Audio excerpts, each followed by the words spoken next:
Okay, so Be'ezras Hashem, we are continuing with our series of shirim on the light of David HaMelech, and we're moving forward into the life of David, into the light of David, into the illumination that David HaMelech and his personality provide for each and every one of us as we find ourselves in the territory of David. When we find ourselves in a generation that is plagued on a certain level by the same issues that David HaMelech struggled with, a sense of self, a sense of confidence, the ability to stand up over and over again, the willingness to descend down deep into faith in spite of the fact that it might not be felt. All of the nighttime work, all of the work of exile, all of the birurim, the clarifications that are forced to be revealed from within the nether territories of this worldly experience are all contained within the life and the light of David Malka Mashiach. Those who have a chelek in David, which is every neshama, have a chelek, they have a part, they play a role in that clarification process. Those who have a kfira in David, as we saw from the Hiliga Kamarna, those who deny the relevancy of a world of David, of a light of David HaMelech, so then they lose out on the potency and the experience of what David HaMelech brings to the table.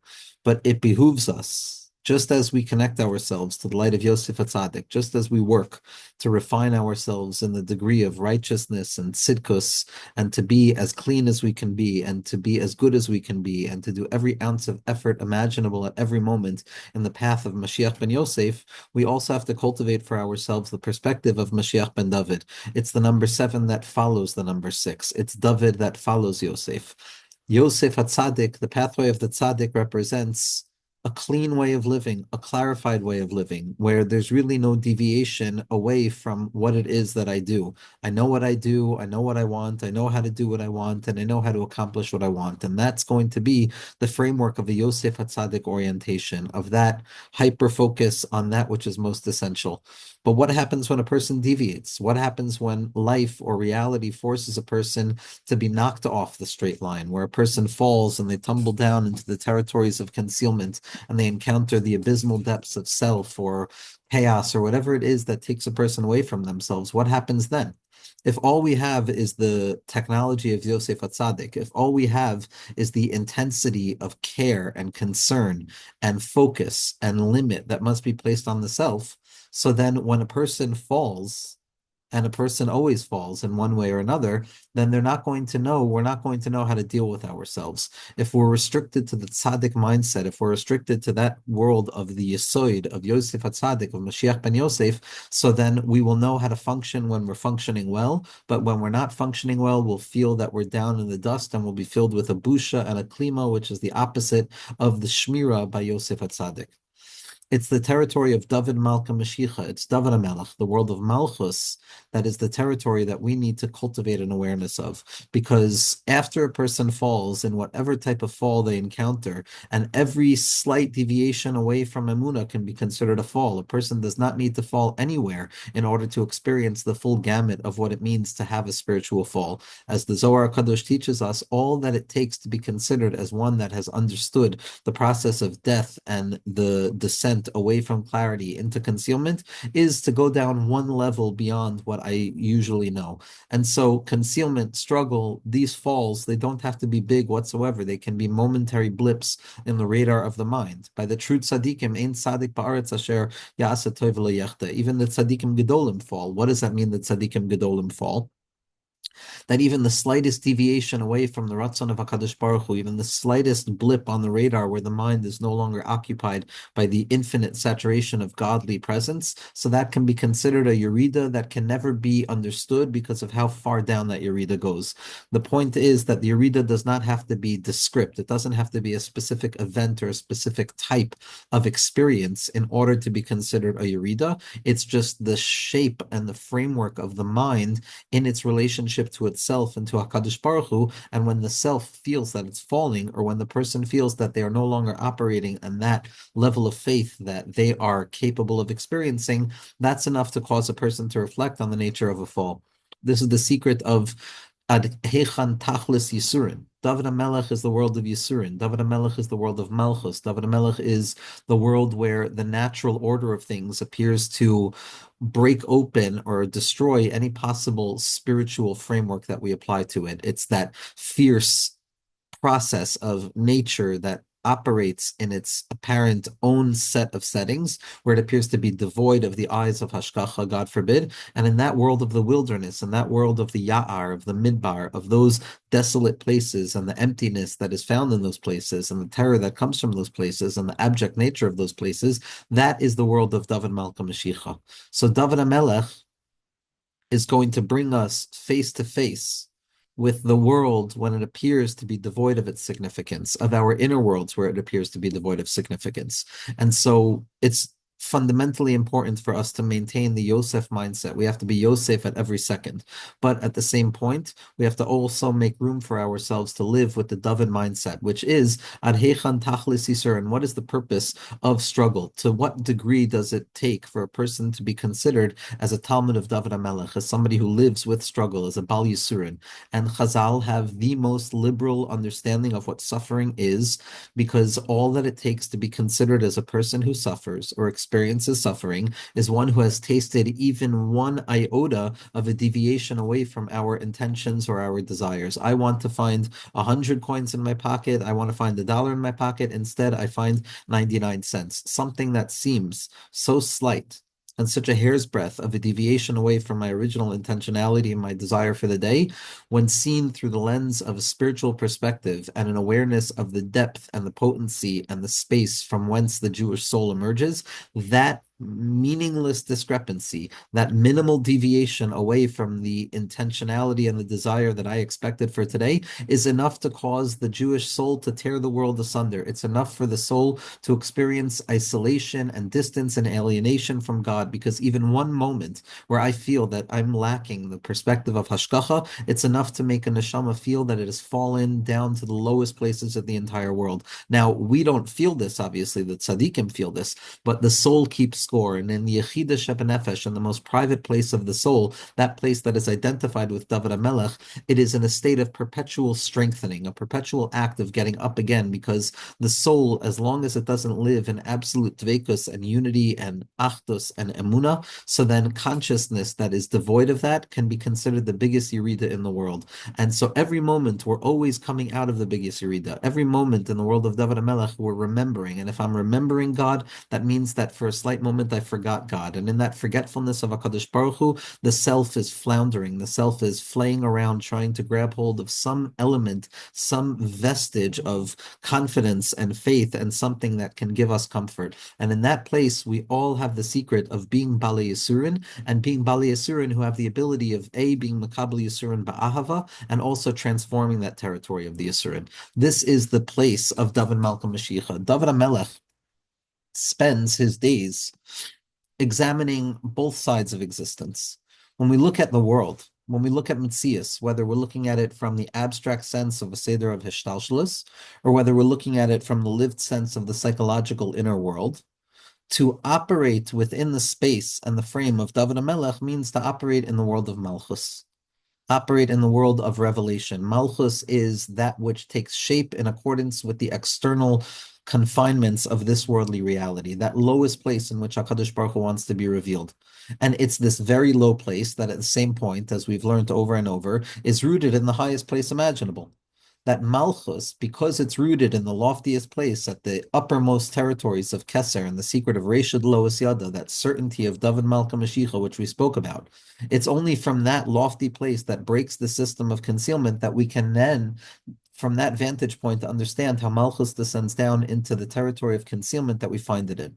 Down in this world, down in the concealment of this world, down in the brokenness of this world, and all of the circuitous routes and confusions of this world, a person becomes confounded and confused because of the lack of clarity. And a person finds themselves stuck within that mournful, sighing place of waiting and saying, maybe now, maybe then, maybe now, maybe then, always being stuck in the nature of ulai, perhaps. This worldliness is ulai, it's uncertain. But that uncertainty is not symptomatic of some broken thing, but rather it's symptomatic of the loftiest levels of HaKadosh Baruch Hu's revelation in the secret of the Sveikos and the doubts of Reshad Lois Yada, where in that point, the highest level of grasp is coming to terms with the fact that I can't know anything with certainty, because the only thing that's certain is HaKadosh Baruch Hu. Havadai Shemo Kein Tihilaso. And in that place of the ascendant and transcendent source of uncertainty, which is the Shoresh and the source of true spiritual satisfaction, because once I accept the fact that I will always be in a state of suffix, because HaKadosh Baruch Hu is revealing himself renewed in every moment, and the soul is renewed in every moment, and every moment's grasp is just the entry point into the next moment's lack of grasp, which prepares the ground for a furthering of grasp. That lofty, lofty level of unknowability, of undecidability, of the always already present possibilities of every possible shape and expression of HaKadosh Baruch Hu's revelation in this world, that can only be revealed down here in the world of perhaps, where a person finds themselves stuck and bouncing around the room, not knowing which way to turn. It's in the confusion of day-to-day life that a person, when they can align themselves with that pillar of Malchus that goes directly up to Kesser, where they realize, this world in all of its confusion is reflective of the Yesh HaAmiti, of the true source of somethingness, which is HaKadosh Baruch Hu b'chvaydo va'atzmo kavyachol. So within the Yesh HaTachton, within this lowly world and concealment of Dovid HaMelech's broken palace, we have the ability of ascending upwards by way of thought and Mesiras Nefesh to uncover that lofty crowning jewel of Keser Kol Aksarim, which is the secret of Kacha Yaseh L'Ish Asher HaMelech Chafetz Bikaro. Kacha, this is how it is. In that place, in the loftiest place, it's as confounding and confusing, except it's confounding and confusing because it's rooted in the depths of the infinite, which shatter any attempt at understanding.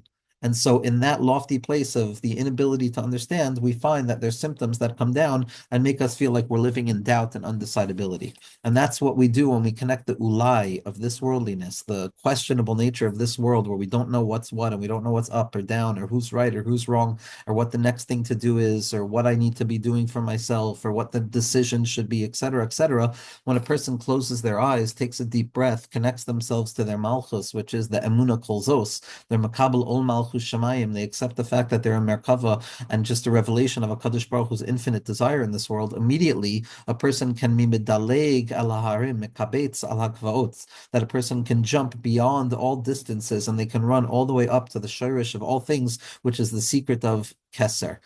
And so Malchus and Keser are really two sides of the same coin. And therefore, Dovid HaMelech is the Merkava for Malchus, and all of us who are trying to be Talmidim of Dovid HaMelech as the Merkava of Malchus are by definition going to be operating through a perceived split screen. Malchus on the one hand is the highest, and Malchus on the one hand is the lowest. Ani Rishon va'ani Achron. I am first and I am last. Va'ani ani hu. It is the same sense of ani. Ani Rishon va'ani Achron umibaladai ein Elokim. I am at the beginning and I am at the end, and the in-between is nothing other than me. The beginning is the same as the end is the same as the beginning is embedded in the end, and the end is embedded in the beginning. All of these points of reference that teach us the secret bond between the top and the bottom reveals to us the bipolarity and the bifurcated nature of what it means to live within the territory of Malchus. So Dovid HaMelech finds himself expressed all the way up above in absolute certainty and all the way down below in places of absolute doubt. And Dovid HaMelech's life, ultimately, the light of Dovid, is to come to teach a singular principle, to teach the principle of Yichud and Achdus. Dovid HaMelech is Malchus. It's the secret of Malchuscha, Malchus Kol Olamim. It's only in Malchus, it's only in this split thing, this split screen, where it feels like it's at such stark opposition, not with something else, but with itself. Malchus is a house divided in and of itself. The notion of Mashiach already splits itself up into Mashiach ben Yosef and Mashiach ben David. The notion of contemplation of faith always already splits itself up into Yichud Ilah and Yichud Tata. Malchus expresses herself externally, which is rooted in Bina, and internally, which is rooted in Chachma. Malchus is the vector, is the point that holds all of the contradictions and the paradoxes of the impossible revelation of the infinite within the finite and the maintenance of the finite within the space of the infinite. Malchus becomes that center point that holds all of it. Malchus is the bas ayin. It's that irreducible tiny dot of the aleph at the heart of the beis, which serves as the reference point at every moment of consciousness to reveal to the mind the paradox that rests at the bottom of all things. Paradox of paradoxes. The only thing that Dovid HaMelech knew how to do was to dance and to laugh and to fight and to run and to walk and to stay steady, but work to stay steady, because the one thing he couldn't do was do nothing, because in that place of that split, that original bifurcation in Malchus, which splits itself into two, and the secret of Echad Shu Shtayim, of the unity that comes about from this apparent difference between the beginning and the end, that's the territory of Dovid HaMelech. And if that's the territory of Dovid HaMelech, then that's what we have to learn for ourselves. And far beyond the transcendental contemplation of this on the level of the Partsufim v'chulei, this has a profound impact, obviously, on the way that a person looks at their day-to-day life, and it's reflected to in the life of Dovid. That Dovid HaMelech saw his life operating in two perspectives. There were the moments of up and there were the moments of down. There were the moments that it was Malchuscha Malchus Kol Olamim, and there were the moments where Malchus was Ragleha Yardumavis, where the legs of Malchus dangle into death. There were moments of the upper Dalid, which is the lofty place of Malchus to Ein Sof, the first instantiation of revelation, the most certain place of initial revelation, as well as the lower Dalid, which is the lowest place of confusion and being confused and being chased. Dovid HaMelech lived in both of those places. His entire life was developing that middle path of the Vav that rests between the first Dalid and the second Dalid, which shows the connectivity between those two stages. Dovid HaMelech understood the mission. The mission was to reveal how both of these edges of experience, the ups and the downs, the ins and the outs, the wins and the loses, are ultimately part and parcel of a singular unity. This was David HaMelech's entire life. V'ya'as David shame.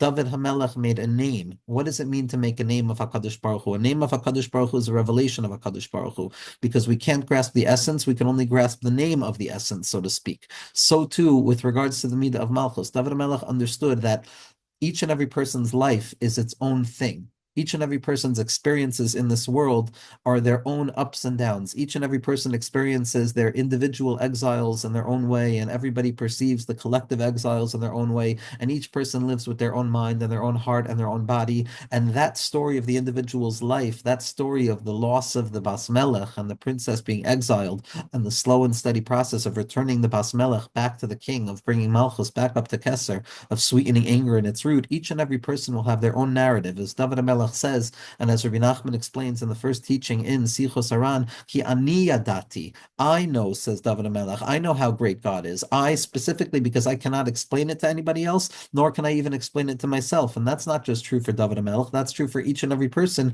because each and every person has the Nakud of David HaMelech, which means that just as the process in which HaKadosh Baruch Hu reveals the beginning and the end being unified together, it's unscrutable to anybody other than by way of Emunah, so too with regards to the narrative structures of our lives. It is impossible to reveal the unified vision and the unity at the heart of all of the discrepancies and the shifts and changes and the changing hues and colors of our lives, except by way of that private vav, the drawing down of making my life into a name, revealing how every ounce and change in my life is a name of HaKadosh Baruch Hu. Vaya'as David shame. David encountered all of the difficulties, all of the struggle, all of the ups and the downs, all of the wins and all of the losses, the light and the darkness, and what he decided to do was to make a singular name out of it. It wasn't two names. It wasn't that this is Hashem and this is Elokim, but rather it was a deeper perspective of realizing that Ani Hu, it's the same above and below. It's the secret of Kisha Adam Yodea Shakal Ma'orosav Him Letovato, Zos Habchina Hi Me'en Olam Haba, as Rabbi Nachman says, that when a person comes to understand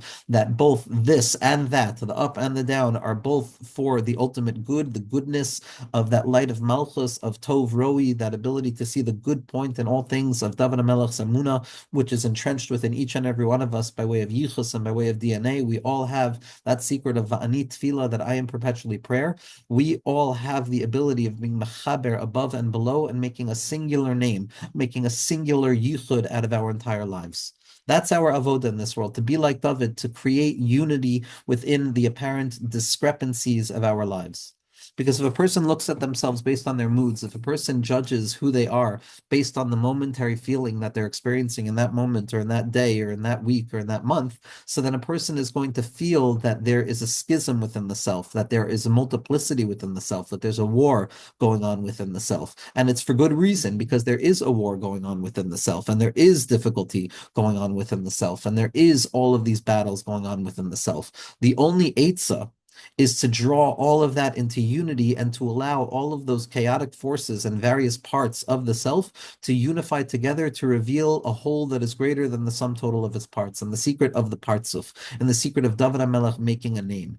Making a name out of one's life, making a yichud out of one's life, is coming to understand how each and every moment of my entire existence, the ups and the downs and all of the various discrepancies and separations in between, and the valances and this mood and that feeling and this feeling, suffering and this experience and that experience, all of the riboy, all of the multiplicity, all of the changes, all of the disunity, to make a name out of one's life is to come to a place of realizing that it's all me'uchad, it's all unified. It might appear as different, but ultimately all of that difference is coming to reveal a single thing, which is Ein Oid Milvado, which is Melech Malchei HaMelechim. That's the secret of Dovid HaMelech. That Vyas David Shem, David made a name, means he connected the beginning and the end. He revealed how the end is rooted in the beginning and the beginning is rooted in the end. Now, that was not a denial of difference. It was not a denial of the shifts and the changes that a person goes through. It was an affirmation that within the shifts and the changes, there rests a singular, changeless simplicity at the core of the self, which is perpetually connected to the infinite light of HaKadosh Baruch Hu, living with Mesiras Nefesh for Emunah. The Emunah Kolzos, it's with the Emunah, it's that name that Dovid HaMelech revealed. With Emunah, we're able to draw together all of the various changes and difficulties in our lives, to the point that I can be torn, I can have all of these different forces within me, but in the end of the day, I am fundamentally aware of these and those are the words of the living God, that this and that, the up and the down, is ultimately reflective of HaKadosh Baruch Hu's story that is being lived through me. Now, we see this explicitly. We see this in David HaMelech's life, and we're going to go into the psukim in Tanakh, Yirtzeh Hashem, not today, but throughout these shirim. But we see this ultimately in Tehillim. In Tehillim, just for example, if you look at Kapitel Ayin, it's Lam Natseach LeDavid LaHaskir Eloikim LaHatzileni Hashem LaAzreseni Chusha. It's all about crying out to HaKadosh Baruch Hu to be saved, because I'm shamed and I'm disgraced, and there are those who are chasing after me, and I'm humiliated, and there's consequences, and there's this, and there's that. There's all of these different struggles. But in the end of the day, Dovid HaMelech is perpetually drawing all of those struggles, drawing all of those moments of running away, and he's drawing them into Kedusha. He's making every ounce of his experience, every ounce of the struggle, a vessel to reveal the light of Emunah. Which means to say that the running and the returning, the up and the down, the good and the bad, the wins and the losses, whether they're taking shape on the same day, in the same moment, or across the board of a person's life narrative, Dovid HaMelech teaches us the secret of unifying them, holding them together. Making a yichud out of our lives, unifying above and below, is not collapsing one into the other. In a moment of devekus, a person can forget the difference between the two, but ultimately the purpose is to return back down into this world and remember that there's a difference. Im ein das havdalah minayim. The tachlis is to go from das into keser, where there's no more differences, and then back from keser into das, where those differences are now reaffirmed with the deeper knowledge that in truth there are no differences. So now all differences are going to be revealed to simply be fueling further explorations and revelations of Yichud itself. That's Vyas David Shem. It doesn't mean ignoring the difficulty, it means holding them together. This was Dovid HaMelech's life, and this is what our responsibility is. Very often in a person's life, they can live with spiritual successes, they could live with psychological successes, they could live feeling good about themselves. And as long as they're feeling good about themselves, and as long as things are going well, and as long as things are moving smoothly, then everything is good. But when things go awry, or where things go out of control a little bit, or where things don't go in accordance with my predetermined will, so then a person loses themselves. And in that place, if a person doesn't have a unified vision, if a person doesn't live with the light of Dovid HaMelech, which is the secret of Emunah, which is the ability to connect the beginning with the end, the up and the down, to reveal how they are two parts of a singular whole at each and every moment, which is the totality of my experience, so then a person is going to create a life of splitting. A person is going to create very firm and rigid boundaries between what is good and what is bad, and ultimately that is the shorish of kfira. The shorish of kfira is shnios. The shorish of kfira is coming to believe in duality, is coming to believe that there are some things that come from God and there's some things that do not come from God, that there's light and that there's darkness, and both of them have independent sources, God forbid. The entirety of the Torah, the entirety of Pnimius HaTorah, the entirety of the history of Judaism, up until and including the eventual coming of Mashiach, it should be now, it should be today, Be'ezras Hashem, take it from Yad Mamish. In that place, the entire tachlis of Yiddishkeit is Hisgalus HaYichud, the Giloi of the Yichud, the revelation of the unity between the beginning and the end, by way of experiencing the middle through a lens of Emunah. There's the Dalet and there's the Dalet, and then the Emunah, the drawing down, is the Vav. The Vav expands itself. It's Vav, Aleph, Vav, which spells out 13, which are those Yud Gimel Midos of Rachamim, those Yud Gimel Midos that the Torah Nidreshes Bahem. It's the gematria of Ahava. We are the elongated Vav that rests and is wedged between the upper Dalit and the lower Dalit, between Keser and Malchus, and it's our job to bond those together and to ensure that there's a revealed connectivity. When a person lives with this perspective of unity, everything is seen in a different context. It doesn't take away difficulty. It doesn't take away the lived experience of the pain that comes with difficulty, God forbid, which should be as minimal as imaginable for each and every person. But what it does do is enables a person to frame their experiences by way of faith. Derech Emunah B'charti, the derech, which is the vav that connects the upper Dalit and the lower Dalit, that derech is Emunah. That's V'ya'as David shame. What shame did David HaMelech give us? He gave us the name of Emunah. He gave us the name of faith. That secret of the Emunah Kol Zos, that secret of Va'ani Tefillah, that all I am is Emunah. That the Ba Chabakuk V'himin al Achas. Chabakuk who's Makusher very much to the neshama of David HaMelech because they both come from that place of Malchus itself. It's the secret of Tzadik Be'emunaso Yichya. That's all it is. The Yichya, the life-giving source of Emunah, is the bridge, the Gesher Tzar Ma'od Ma'od, that connects above and below. When we are able to cultivate this unified vision of our lives, we soften the difficulty. We soften the additional pain that is caused by our narrative structures.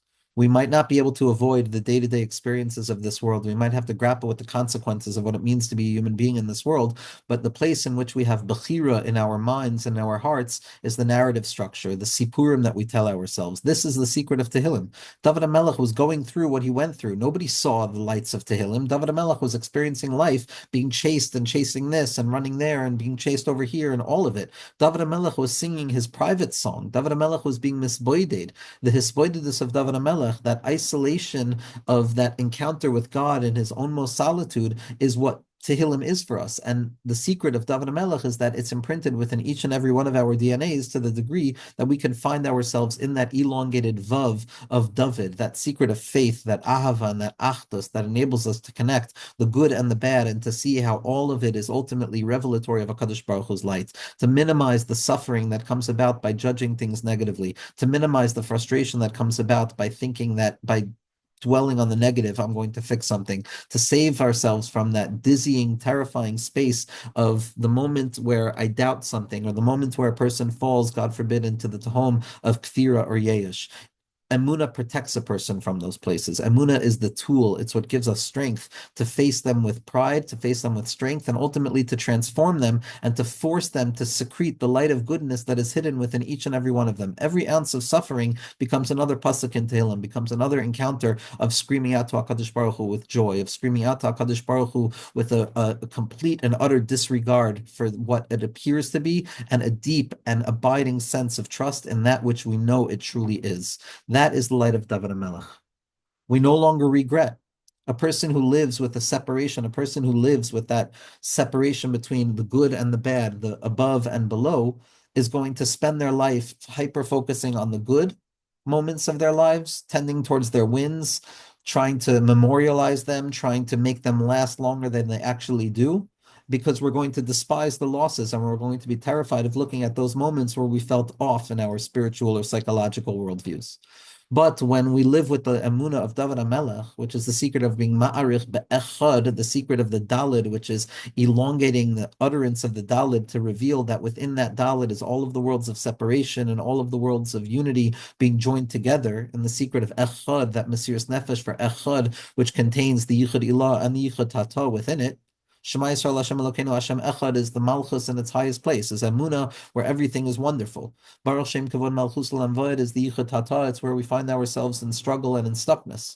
The Dalid of Echad, which is the elongated Dalid, contains the preparation where we contemplate the fact that, okay, now I'm descending down from Yichud Ilah, from pure unity, into a territory of disunity and Yichud Tata. That Dalid, that Ma'arich Be'echad, is what's Ma'arich in Yamav Ushnosav. It's what enables me to continue and connect the bridge between that way of living and this way of living, to reveal how both parts of life are ultimately reflective of a singular flow of the Chaye HaChayim, of the light of HaKadosh Baruch Hu, Elokim Chayim, the secret of Mashiach Tzidkenu, the secret of Chayim Sha'al Mimcha.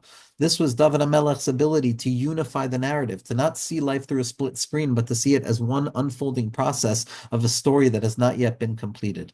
This is what David HaMelech does when he encounters struggle. He sees it through the perspective of the future.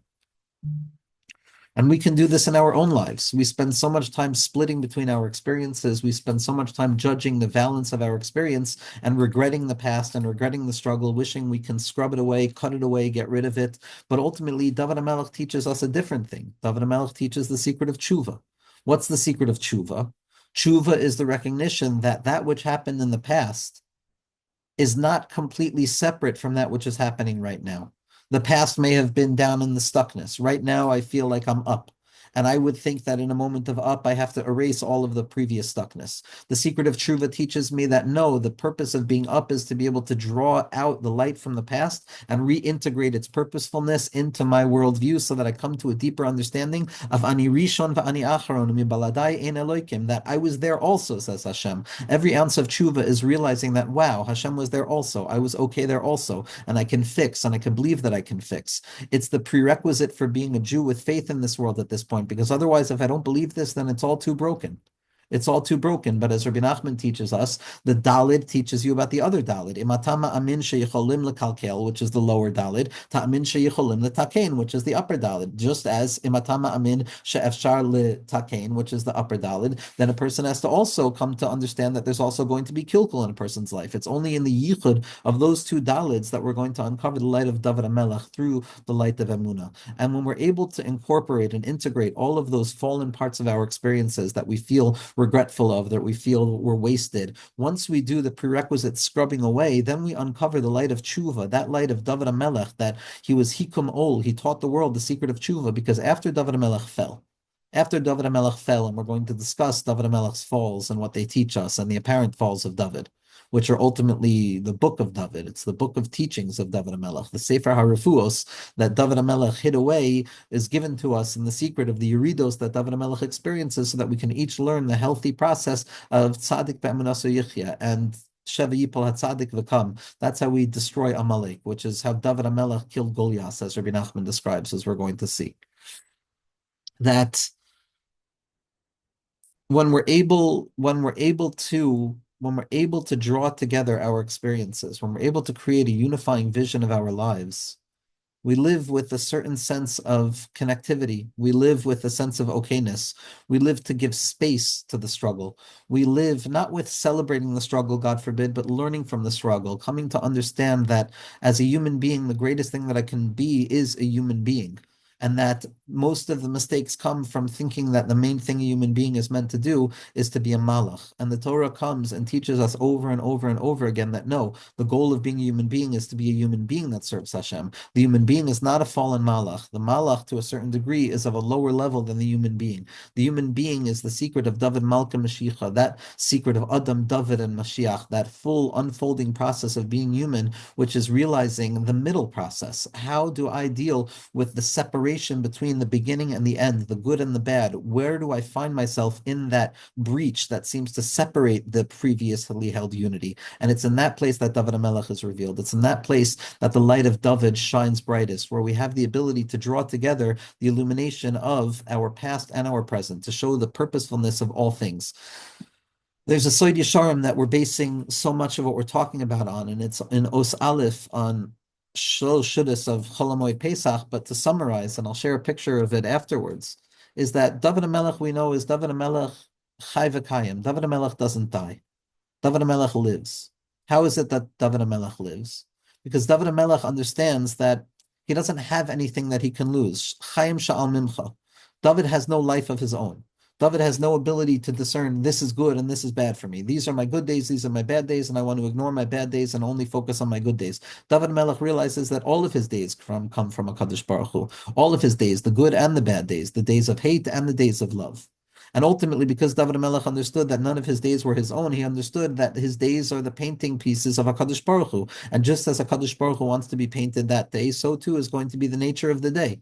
The ups, the downs, all I have to do is try and mind my Bechira to maintain the semblance of Emes and Emunah and Mitzvos and Torah, and to try and come as close as I can to HaKadosh Baruch Hu. But when things happen beyond my control, and when life seems to dysfunction and I don't know how to handle it, I have to tap into that bittul mode of David HaMelech and realizes that this too is the process. And so David HaMelech stopped splitting between his days. David HaMelech said, my life is what my life is, and it is as it unfolds in front of me, and I'm going to do the best that I can, but there is no part of my life that I'm going to scrub away. After the sin, after the fall, David HaMelech comes to the Beis Medrash, as Rav Asher Freund, Schlusi Ganili would say. He claps on the bima and he says, Chevra, I have something to teach you. I was afraid of falling, but ultimately I fell, and I came to realize that I'm still myself after I fall. He comes to teach the world Teshuva. He comes to teach us how to reintegrate those parts of ourselves, those parts of our narratives that we don't want to engage with, and to see them through the lens of unity, to see them through the lens of Kedusha, to see the beginning and the end as representative of a singular story of the individual's life. And this is the secret of Tchias HaMesim. A person who lives this way is truly alive, because the Gemara says that HaKoifer b'Tchias HaMesim min HaTorah is Koifer Bakol. What does it mean, says Yisrael Yisharim, to deny Tchias HaMesim from the Torah? HaKadosh Baruch Hu could do anything. HaKadosh Baruch Hu can create things out of nowhere, and HaKadosh Baruch Hu could allow things to grow from the original position that they were in. There's two types of expressions that HaKadosh Baruch Hu has. Tikunim dehave v'tikunim deloy have. Rectifications that were and rectifications that never were. The rectifications that were are the things that were in existence, the things that have taken shape, that have broken, and that need to be repaired and fixed. Devarim deloy have, things that never were, are just the beginning of fixing new things without ever having to tend to broken things.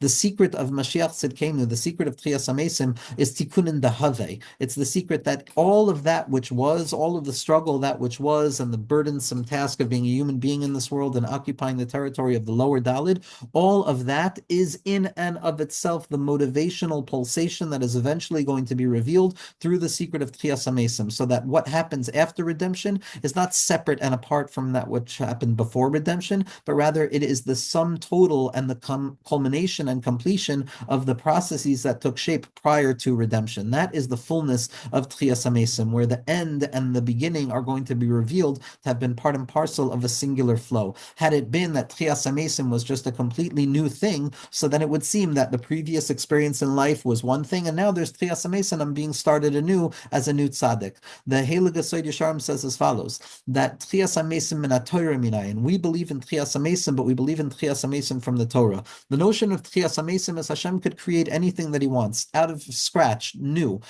independent and disconnected from the previous destructive narratives. The secret of Tchias HaMesim in Torah is the fact that the Torah is the clarifications that we engage in this world, the processing and the concealment and the congealment and the revelation and all the ups and downs that we go through to be mavara clarity in our lives. That's our world of Torah. That's our Osin Torah. Tchias HaMesim min HaTorah minayin. How do we know that Tchias HaMesim comes out of the Torah? How do we know that that renewal that will come in the end is fundamentally and firmly rooted in and entrenched within and emergent out of the previous falls that we experienced, to the degree that in Tchias HaMesim, b'mumim yivra'u, that we're going to be born again, we're going to arise again, but with our blemishes. Why? Why do we need our blemishes? The Chazal tell us that it's so that each and every person will be recognized. Why do we need to be recognized through our blemishes? Zok Yesod Yesharim, this is the secret of David HaMelech, that it's specifically the recognition of Samchenu ki Sanisanu, that HaKadosh Baruch Hu, I'm not only finding you in the good days now, I'm finding you now in all of the days of the past. That's the Suda of Lav Yasan. That's where David HaMelech is going to say, give me the coast, because this is my Suda. It's appropriate for me to bench. I've always known the secret of the Lav Yasan. I've always known that the beginning and the end are good. And I was in the middle process, maintaining that breached territory and holding on to create that path of faith to reveal Ani Rishon v'Ani Achron. And that's Tchias HaMesim min HaTorah minayin, that the Tchias HaMesim comes from the concealment. And this is what the Yesod Yesharim says. A person might think that all of the moments of distance and all of the moments of being gone and not feeling connected, that those are things that are in stark opposition to our spiritual lives. And that really Tchias HaMesim and spiritual renewal is going to be something that is separate and apart and doesn't even remember those struggles. But Zok the Heilige Tzadikim, that no, Adrabah, that's a false approach to Geula. The true Geula of the self is when I can look back on my struggles and I can re-include every part of myself, and I can see it from the perspective of Geula. I can see the things that need to be fixed and fix things by way of Geula. Geula doesn't mean that there's nothing that needs to be fixed. It just means that I'm not going to fix it because I'm terrified that I'm imperfect if I don't fix it. I embrace my imperfection and I go and fix it with pride and joy, and I do the mitzvah of tshuva as if I were doing the biggest mitzvah that any tzaddik is capable of doing. And this is the light of Mashiach Tzidkenu, who comes to the world to teach the tzaddikim how to do tshuva, to return us all to the light of Dovid, and to bring the light of Yosef into the light of Dovid. And again, there's so much to discuss. There's so much that I want to go on tangents on, but we'll be mitzamsim here. And again, I'm trying to go slower and slower, and I know I'm speeding up still, but Amir Hashem will get there.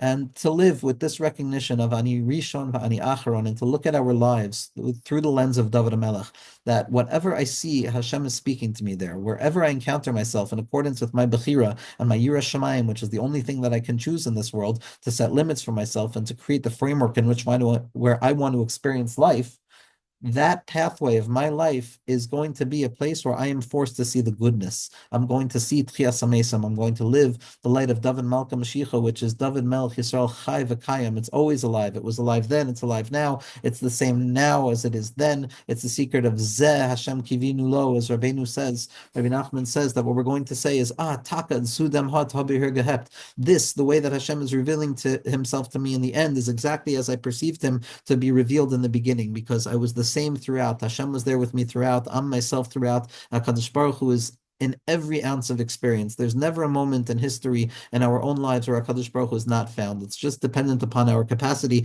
to see deeply into it. We know that the baby learns the entirety of the Torah in the womb. The baby learns the entirety of the Torah in the room. There's a malach that teaches it. There's a bahalus haner. There's an illumination of the Or Haganuz. And then when that baby comes out into the world, it's hit and tapped on the mouth, which is malchus, which is the secret of forgetfulness, which is the secret of being David HaMelech in this world, and it forgets everything.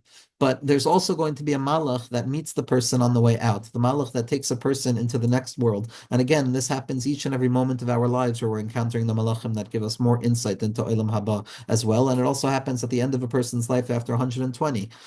But that malach that waits for us is going to ask us a question. What did you learn? What have you done? What have you done with the forgetfulness? What have you done with the pockets of difficulty in this world?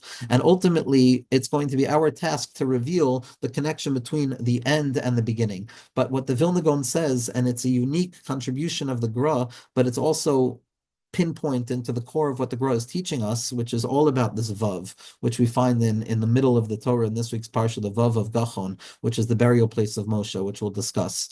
But what the Gra says is that that malach that meets a person at the end is the very same malach that met the person at the beginning. And ultimately, the entire process of life is coming to answer a singular shlichus, a singular malach, that it's not two malachim. There's one malach at the beginning and at the end, and everything is meant to be revelatory of the yichud of the beginning with the end through the middle, so that we can come to a place of samchenu kimoisanisanu, gladden us like the days of our affliction, so that I can look back on my days of affliction and realize that I could have been glad, and I was glad, and I did have the koyach of Emunah there. And in that place, we can live with the light of David HaMelech, Be'ezras Hashem, and we can live with Tchias HaMesam at each and every moment.